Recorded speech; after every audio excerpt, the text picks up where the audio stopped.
The BBC has sparked backlash after the broadcaster asked ministers for a £150 million borrowing boost to compete with Netflix.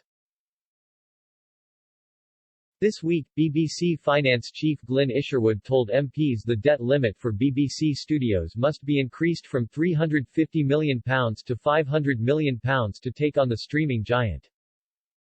Following the news of demands to increase the debt limit amid the cancellation of the free TV license for the over 75, social media users expressed their anger at the BBC. Commenting on the story, one person said, "They'll never compete with Netflix, just a pipe dream."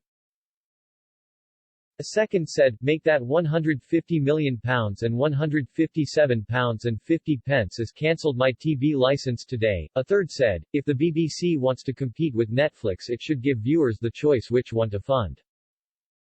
Another said, "The real question is, why is the BBC competing with Netflix at all, or anyone else for that matter?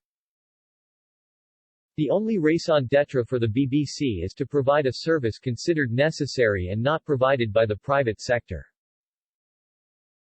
In short, it has no raison d'etre." In order to compete with the likes of Netflix and Disney, Mr. Isherwood informed the Public Accounts Committee the debt limit must be increased as it dated back almost 20 years.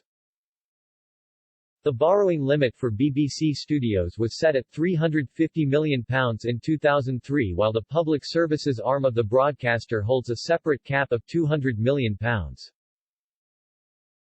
However, the broadcaster claimed it had lost more than £200 million due to the coronavirus pandemic. The BBC uses the debt limit as capital in order to help the broadcaster raise funding for programs. BBC is currently negotiating with the government over the price of the license fee from 2022 until the end of its charter in 2027.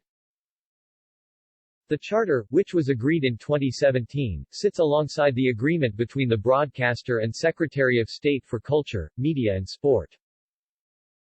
Mr. Isherwood said, "To generate further growth, more access to investment capital would be welcome to compete with the really big players that we've got.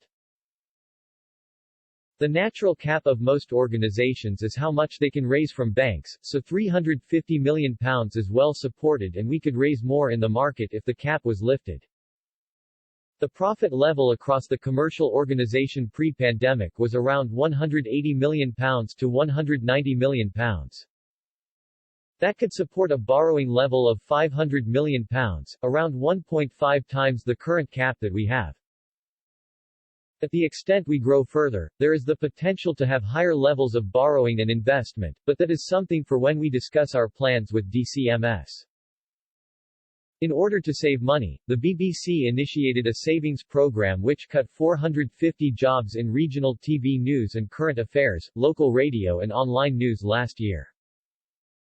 The cuts were expected to save £25 million by 2022, while more than 150 roles were axed in Scotland, Wales and Northern Ireland. Despite these cuts, Mr. Davey insisted the BBC will not survive unless it changes how it is funded. He said this week, "We are not going to beat them, we need to do something radically different.